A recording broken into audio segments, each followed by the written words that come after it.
Hey everybody, welcome back. Alrighty, so today we're going to be running through how to best, but more importantly, most easily prep your chain to run a top chain lubricant, be it an immersive wax, a wax drip, or a wet lubricant.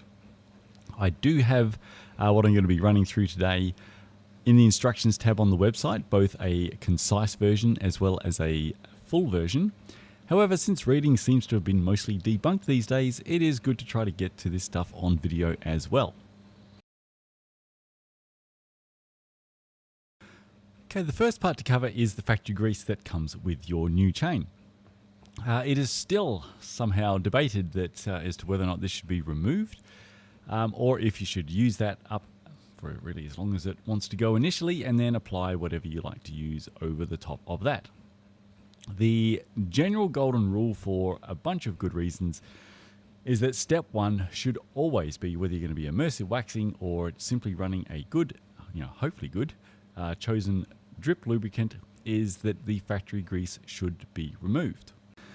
Now there are multiple reasons behind this, so we'll quickly zoom through those. Number one, it is slow. So whilst many factory greases are in their own right quite good lubricants, if you were riding or running your chain in a perfectly clean environment, didn't care about efficiency losses, just wanted that part to be lubricated for a long time and protected from wear, it would actually be perfectly groovy.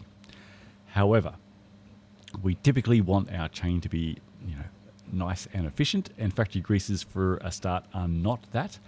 Typically they will be at least stay around a couple of watts slower than a top drip lubricant, even just say a top wet lubricant, can be as much as 5 watts slower than just a bunch of good tested lubricants. And this is something that has been proven by multiple outright efficiency test facilities, all the way back from Friction Facts to Ceramic Speed to now Silka with their work at Purdue University. They are just slow, so don't put a brand new factory grease chain on for a race. If speed doesn't matter to you at all, and it doesn't for a lot of people, the other reasons is that it will quickly become fairly dirty and just increase, obviously, by dint of that, in its abrasiveness. So if you ride in just dry road conditions, it will be fine for a fairly good stretch. However, it's inevitable it is going to continually increase in not being awesome. So it's just good to replace it with something where that happens at a much lesser rate, and there are many top lubricant options that will do much better than the factory grease in terms of staying low friction, especially obviously the wax options. The other part is that a lot of lubricants really will not get along with factory grease if you just apply them over the top. Even if it's a wet lubricant, a lot of wet lubricants are simply a very different substance or type of oil versus the grease that is still remaining in your chain, now mixed in with a whole bunch of other stuff. So even if you were to put a really awesome lubricant over the top, you're mixing it with something that's now different and not great. And how well they get along, let's just say things can really vary. Some wet lubricants can deal with going over factory grease okay, but still not optimal versus cleaning it and having the actual chosen lubricant you want to be doing an awesome job being the lubricant on your chain. Other lubricant types just will not mix with factory grease well at all, which is pretty much all wax emulsion drip lubricants or waxes. They're just completely different. You just get a gunky, crappy outcome. So, moral of the story is, number one, you want to be deciding on an awesome lubricant choice, be it a top wet lubricant, top wax strip, or immersive wax that you're going to be going with. And that is what you want to be lubricating your chain, not that plus factory grease. Get that factory grease off basically as step one for your new chain. Now, we'll be running through new chains versus cleaning up existing chains as well. But a big reason for cleaning off the factory grease as new, on top of what we've just run through there as well, is that it is just so much simpler to do when it's new. You will go through a lot less product to clean off a new factory grease chain than if you have ridden it and made it dirty. The difference is, so typically for most brands' new chains, if you're using just say a traditional solvent like mineral terps, you're going to be using somewhere around 600 ml to maybe 1 litre of mineral terps to remove that factory grease, followed by some alcohol flush rinse to make sure there's no film. You're done. And it's normally only a few rounds, and it's pretty easy times. If you've ridden that chain, quite quickly it can be literally litres of solvent to flush clean that chain. So it can be, the first bath that just goes black, the next bath goes black, the next bath goes black and black and black, and then slightly less black, and then grey to lighter grey to lighter grey, and 3 litres later maybe it's coming out clear. So it's just so much more rounds and so much more product use and cost to clean up a dirty chain versus a new chain. And so a bit further in the video, we'll run through when it's worthwhile doing that for an existing chain versus starting afresh, because there's some things to balance up. Sometimes it is absolutely worth doing the extra solvent cost and faff, and sometimes it really isn't. Okay, we're going to run through traditional Solvent Path first, and then we'll go through the fancier chain cleaning products such as Ceramic Speed's UFO Drivetrain Clean and Silka Stripper, as well as the latest kit on the block being Silka Strip Chip. And at the end, we will run through, I guess, the sort of general potential pros and cons for you for any of those paths. But I think you'll see just from actually running through the processes that you'll start to know which one you think you like the look of. We're going to really be ranging from easy to very easy in terms of chain prep by going down any of these paths. And so a lot of it could just come down to, aside from personal preference, cost of obtaining certain things in your particular, geographical area and ease of disposal. Things like that might be what really influences the right path for you. All right, quick caveat though before we delve into the nice easy way to solvent clean your chain. Look, there could be 100, there could be 1,000 different ways to effectively solvent clean or degrease your chain. Obviously, I can't cover off all the products and potential methods that can be done on this front because it's pretty much endless. What we're going to be showing to you is quite simply something that is easy, cheap, and 100% effective. If you have a method that you like and you believe it's worked perfectly for you, just stay with what you like to do. This is really just the ZFC recommended way for the masses on the solvent cleaning front. But yeah, just on this front, I mean, in terms of chain cleaning and chain maintenance, it's such a fun area. Oh my God, I'm sure many of you will have also come across stuff on forums and some articles and channels where they will have stuff of the best way to clean your chain, which was passed down to me from ex-professionals. Pro mechanic is, I do an overnight soak with diesel, and then I do a round with petrol, and then I do a round with degreaser, and then I spin around 3 times and face due north, and I rinse it with detergent and soapy water, and then I do an acetone bath, and then I finish with isopropyl alcohol. And oh my God, it is a whole thing. And then somebody else will say, oh no, actually the best way to clean your chain is, and insert another 8-step process that somebody else would swear on their life is the best way to clean your chain. So I'm just flagging that to say I'm not discounting any of those. Maybe they are all the best way to possibly clean your chain, but so is the one I'm going to show you today. And this one is just a whole lot simpler than much of what you read out there. Now, in terms of the recommended solvents, so in Australia, we have something called mineral turpentine, which can be called different things in different countries. So in America, it's typically called white spirits.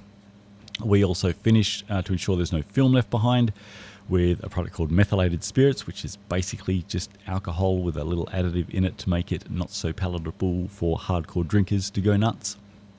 In America, that's called denatured alcohol. Across all the countries around the world, these things may be called slightly different things or completely different things. So Google will be your friend, and or Wikipedia, and or the person at your local hardware store to say, hey, this product called mineral terps, have a look at this on Wikipedia, this is what it says it is. What do you have here in the hardware store that is the equivalent of that? And very likely they will have that. And in most places in the world, mineral turpentine and methylated spirits or denatured alcohol are quite cheap.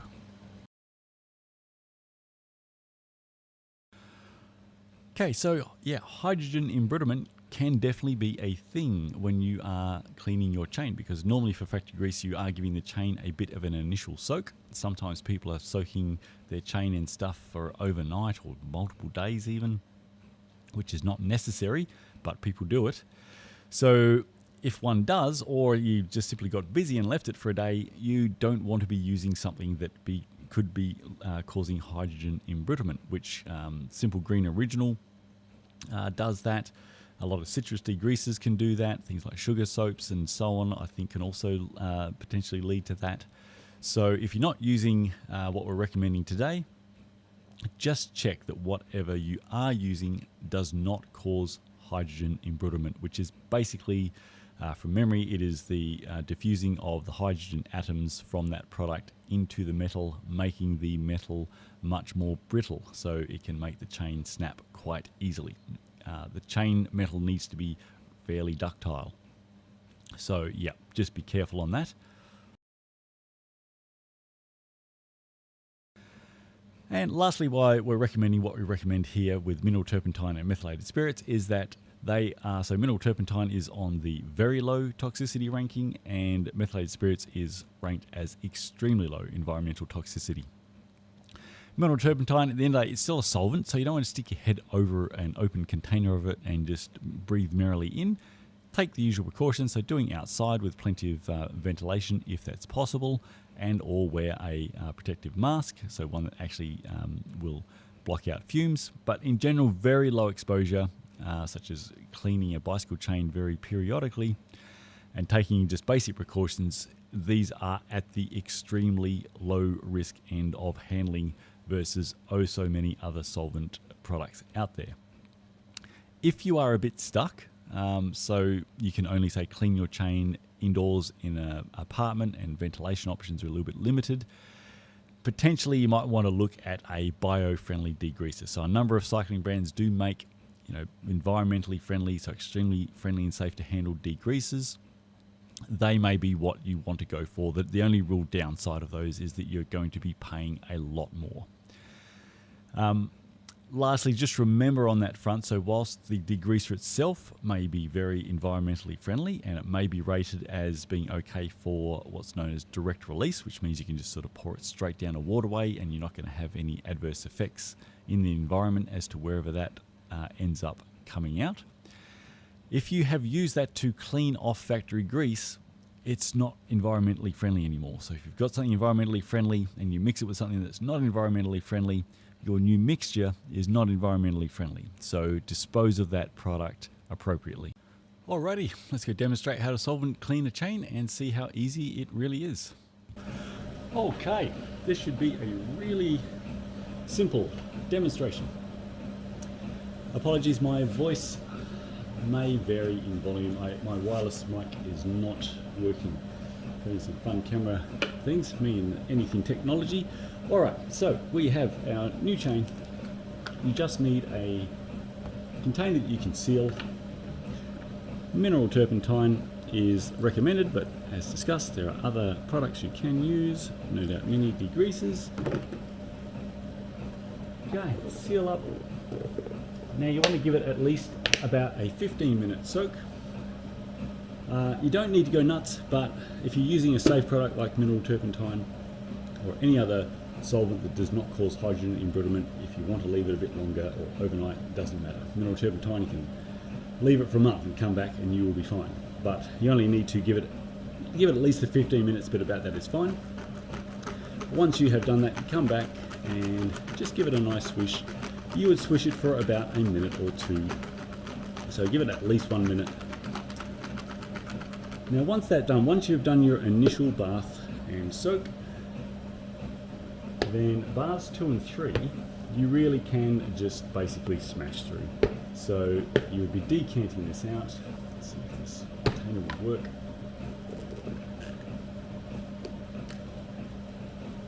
Decant that out. And baths 2 and 3, literally fresh turpentine in, smash through it. In between the solvent or degreaser bath and the alcohol bath, so chain cleaning is always a two-step process. One is the cleaning part. The second step is making sure there's no film left behind from cleaning.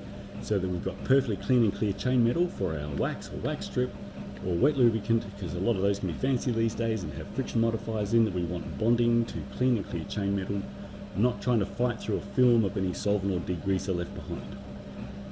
So now most chains will be, say, 3 bars of 250 mil. Some, like SRAM, are a bit more of a pain. Their factory grease is really something that might be 5 bars. Now you might be wondering, rather than do, say, 5 bars of 250 mil, can I just do, 1 bath of 1250 mil? Recommend, like, you can shortcut it a reasonable amount. You can, say, do a bath, the first bath of, say, a litre, to really have a lot of solvent to dissolve that factory grease into. Always recommend, though, to just at least finish with a cleaner one, so there's not going to be very much factory grease going into that final bath at all, and then you're moving on to your alcohol rinses. I can't remember, but I think I mentioned to dry in between the solvent bath and the alcohol bars. Again, if I was putting a wet chain in, or pretty wet chain into the first alcohol bath is being hit with a fair bit of solvent to have to deal with. So a quick dry for about a minute or two with a hairdryer or a heat gun, and then you don't need to soak with the alcohol bars. It literally just alcohol or methylated spirits in, swish it around for a minute-ish, decant out, and repeat for bath 2. And once you have dried the chain past your second alcohol bath, you have a perfectly stripped and prepped chain ready for whichever great lubricant you are going to use. So it is literally that easy. So all up, there's a number of steps in total, but the steps are very easy. The most amount of time involved is just that initial soak. A bit of a tip overall is, typically, let's say it was a 3 bath process for the chain that I was doing. Bars 2 and 3, keep that, because that can be bath 1 for your next chain that you'll need to prep down the track. Similarly, bath 2 of your methylated spirits you can keep, because that can be bath 1 for your next chain. So your total product use is really not too much. So typically at least half. So let's say we were doing 3 250 ml bars. Basically I'm getting 500 ml of that back for the next couple of bars next time around. And out of, say, 500 ml of methylated spirits that I'm using for the alcohol bath, I'm getting half of that back again for my next round. So total product use is about 250 ml of methylated spirits, and around, sort of, call it 250 to 500 ml of mineral turpentine on average that you're using. So the cost to solvent prep with these products and do a perfect job is really not very high at all. And as you can see, it's very, very simple. Okay, next, the fancy cleaners. So these are expensive to buy. So UFO drivetrain clean is normally around the sort of $35–40 mark for 500 mil. Silk stripper, I think from memory it's about $40 for 473 mil, might be 45. In terms of new chain prep, same.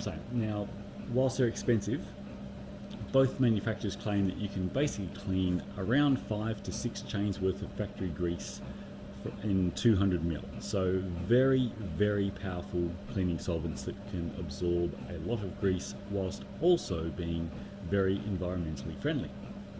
So that's their big advantage. So whilst you pay a lot more for the product, they actually work out cheaper, providing the claims come true, which is going to be on test.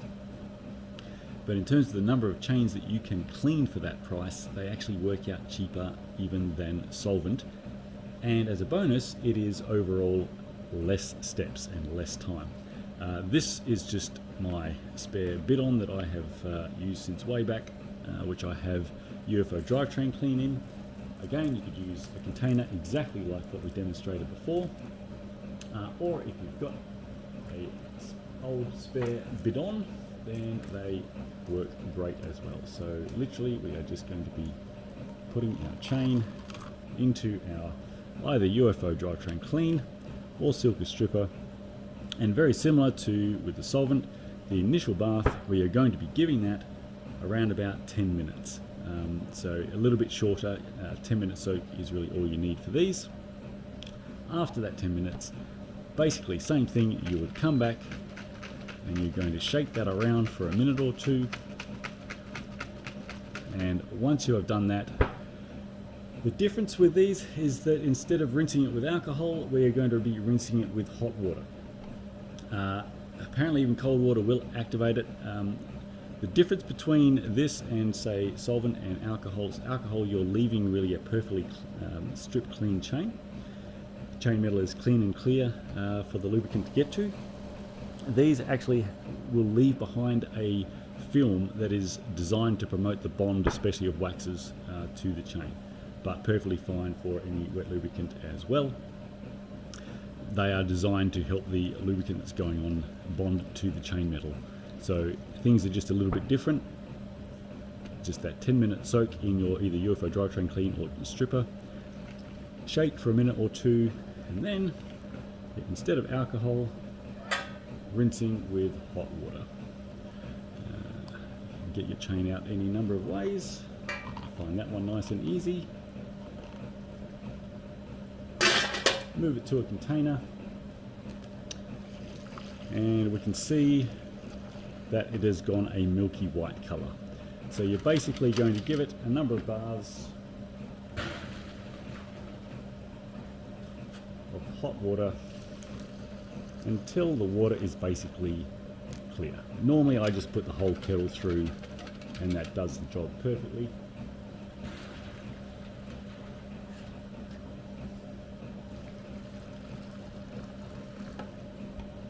And that is basically rinsed. So then I would just be removing that, dry that before you apply the lubricant on, and once it's dry, you are ready to immersively wax, wax strip, or wet lubricant, and away you go. So what you get for the fancy cleaners is, providing they, even if they clean or absorb the factory grease of basically half of what they claim, it is still going to be cheaper to clean a chain with one of those fancy cleaners versus Solvent Path. Especially most degreasers are actually quite expensive. And as you can see, it's a lot easier. It is chain in, soak for 10 minutes, shake for a minute or two, remove, rinse it with boiling water, dry, done. Just how much easier can things really be?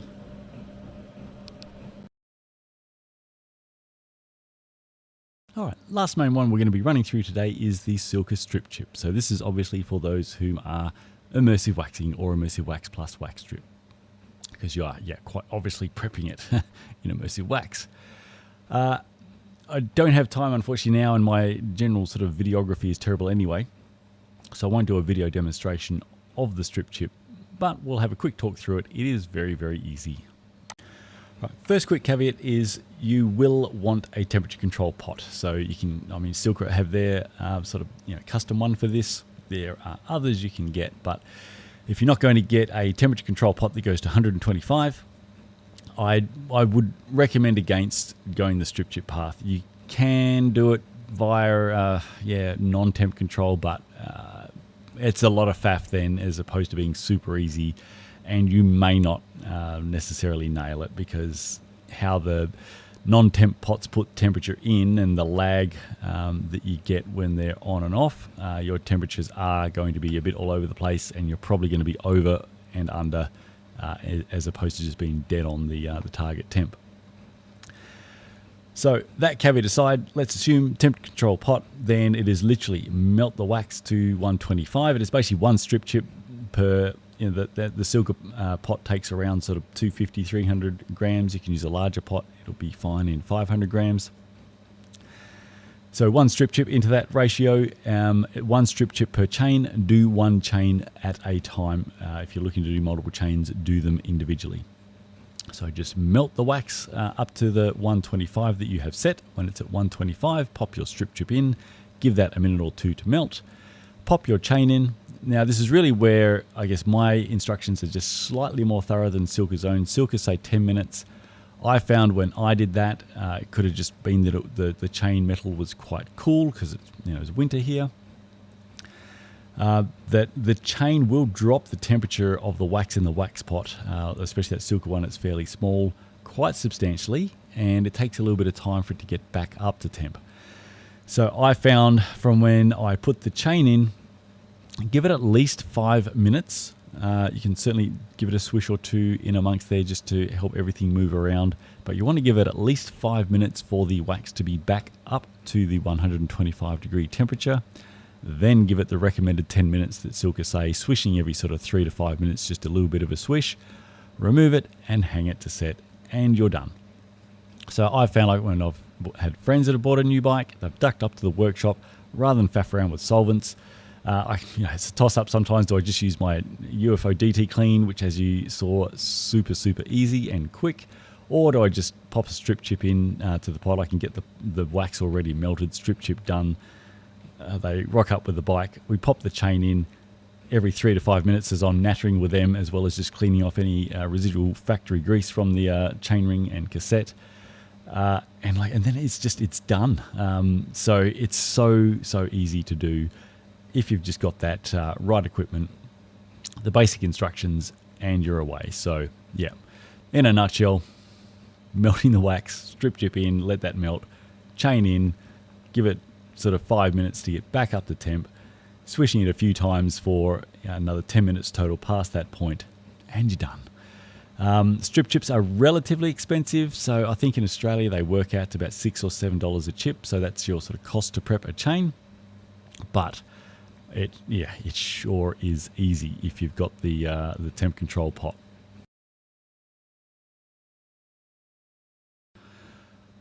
All right, so hopefully that's been a fairly simple way of covering how to prep a new chain, getting rid of the factory grease, getting ready for an awesome life with something much better via either traditional solvent approach, fancy pants cleaners, or the new strip chip, doing it straight in your immersive wax.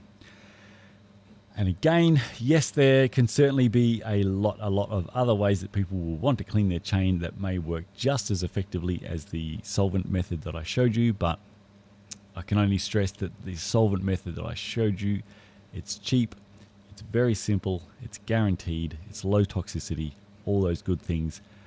A number of the other methods that I've seen proposed and read about, I'm not sure really about any of those other factors compared to how simple, cheap and easy the one that I demonstrated today is. And again, yeah, those fancy pants cleaners really make things easy and actually work out in general cheaper or sometimes much cheaper. And then, yep, strip chip as your sort of final frontier if you're on the immersive waxing path. Now, all right, for those that still read, we have all of that and more covered in the chain prep guide in the instructions tab on the Zero Friction Cycling website. So we've got basically all options covered, off bike and also on bike where applicable. If that is an applicable option, obviously on bike with a strip chip isn't. It's all covered there, as well as we'll be delving into some fun with existing chains and what to do there in a sec. But just as an FYI, if you want everything we've covered today as a nice, simple, ready reference, we have that for you. We also have a more in-depth guide in the instructions tab as well for those who want to go deep.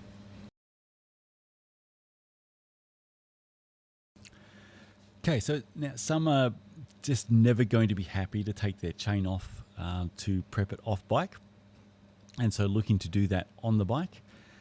If you are going to go down that path, then I really recommend either at this stage the Silka Chain Stripper or Ceramic Speed's UFO Drivetrain Clean. Because they are so powerful, you can really only get a very small amount of solvent into your chain when it's on the bike. Past really about 5 mil, it's about all the liquid your chain can hold before it will just start to drip out onto the floor. So it's really best to watch that the Ceramic Speed UFO Drivetrain Clean video. They cover how to do that really well. You can basically apply the same to Silka Stripper, but you are basically spraying on a liberal amount, really as much as your chain can hold. You're letting that soak for 10 minutes.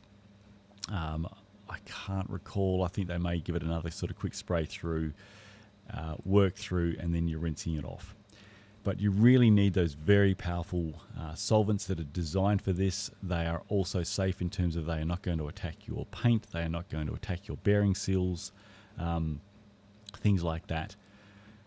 They're going to give you the best chance of cleaning that chain up really well, ready for your either wax drip or wet drip lubricant. a lot of degreasers and solvents, because you can only get about really 5 mil through. I mean, you can keep putting more through, kinda. You need to put some on, let it soak, put some more through, let it soak a bit more, put more through. It's a mess. You're going to have to put a reasonable amount through of just sort of, you know, even the good bike brand degreasers, which is going to be relatively sort of costly as well, just sort of putting that through and having it come out the other side. You'll want to have a large barbecue tray or a couple of them end to end on the ground underneath to try to catch as much back as you can, either for disposal or you might be able to reuse some of it. But suffice to say, doing it on bike is much more of a challenge to get rid of factory grease. And so my recommendation, whilst there might be some other stuff out there that works really well, the only ones I really know that are, I guess, designed to try to meet that challenge well at the moment is the Drivetrain Clean by Ceramic Speed and Silka's Stripper. So over time, hopefully we'll find some others we can add to that list. But yeah, if you're doing on bike, go to that, either go to the link on that guide that I showed you before on the Zero Friction Cycling website, or just put into YouTube the Ceramic Speed UFO Drivetrain Clean and watch their video on how to do it and follow that. It goes through well. And the last point to cover, and sorry I'm going to be really rushed here, almost have to depart for Mini-Me Sport, is, yeah, existing chain. So I was going to do a video demonstration on one, but I just, sorry, don't have time. I'll refer to some pics I took of an earlier one. Existing chains, really highly recommend off bike. It is very hard to get the amount of solvent you're going to need to put through most used chains.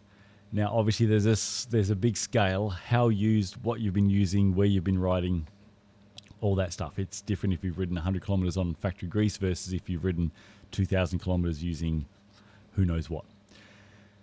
So, but the first part to balance in this equation is how worn is your chain, how dirty is your chain, and how much is your chain worth? Because if you've done, say, 2,000 kilometers on a Shimano Ultegra chain on a meh lubricant, hopefully you've got a chain wear checker that you can check the wear, but if you've done a couple of thousand kilometers, it is likely that chain is at least half worn. And to properly clean that up, to go to, say, immersive waxing or a top lubricant, you're literally going to be putting liters of solvent or degreaser through that chain. So you really can't use the fancy pants cleaners, because you're just going to contaminate the crap out of those. You're going to blow 30, 40 bucks on cleaning solvent. So that's not recommended for your chain. But even traditional solvents, I mean, very easily you can go through 3 to 4 liters of, say, mineral turpentine before it is coming out clear. So we'll have a look at a couple of pics. Fairly stereotypical used chain. There it is, popped into bath 1. Now, as soon as I agitate that chain, the terps look like that. When I decant the terps out, this is what we have left. Not amazing. And just remember how many people riding, especially with wet lubricants, they are riding around with this as part of their chain lubricant. Let me tell you, that is not low friction nor low wear. And this is after 4 baths, so 1 litre. It is still quite black, and it took, from memory, I think it was around 3 odd litres before the mineral terps is coming out similarly clear to what it went in. And there's usually in the latter parts some scrubbing to be done as well if you've got some ingrained stuff on the side link plates and so on.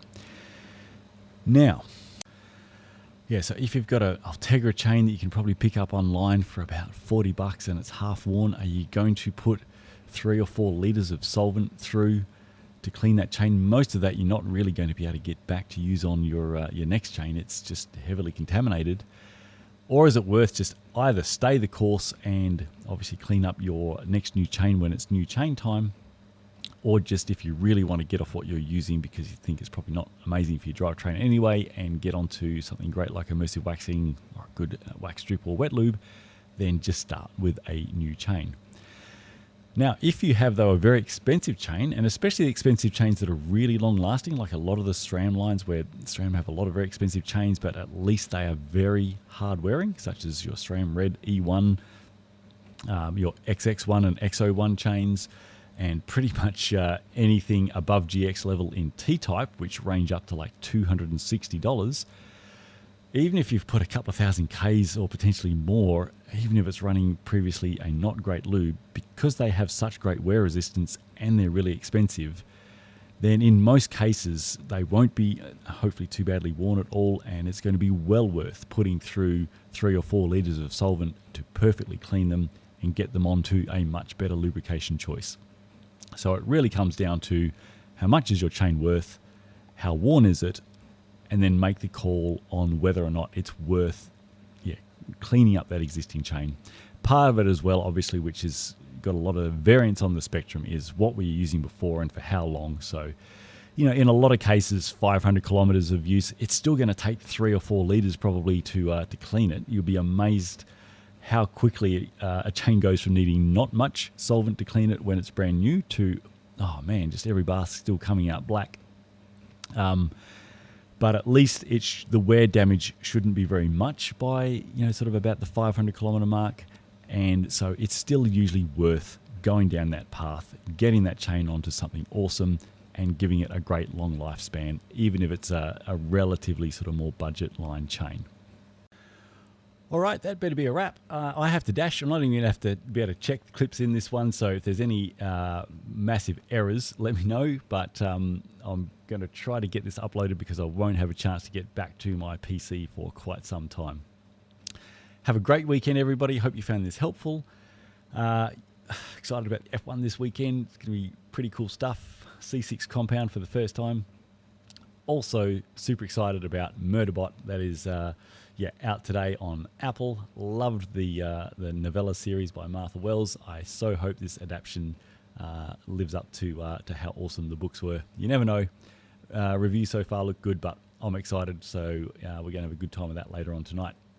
Okay, thanks for watching this if you did, and I will look forward to chatting to you in the comments when I can.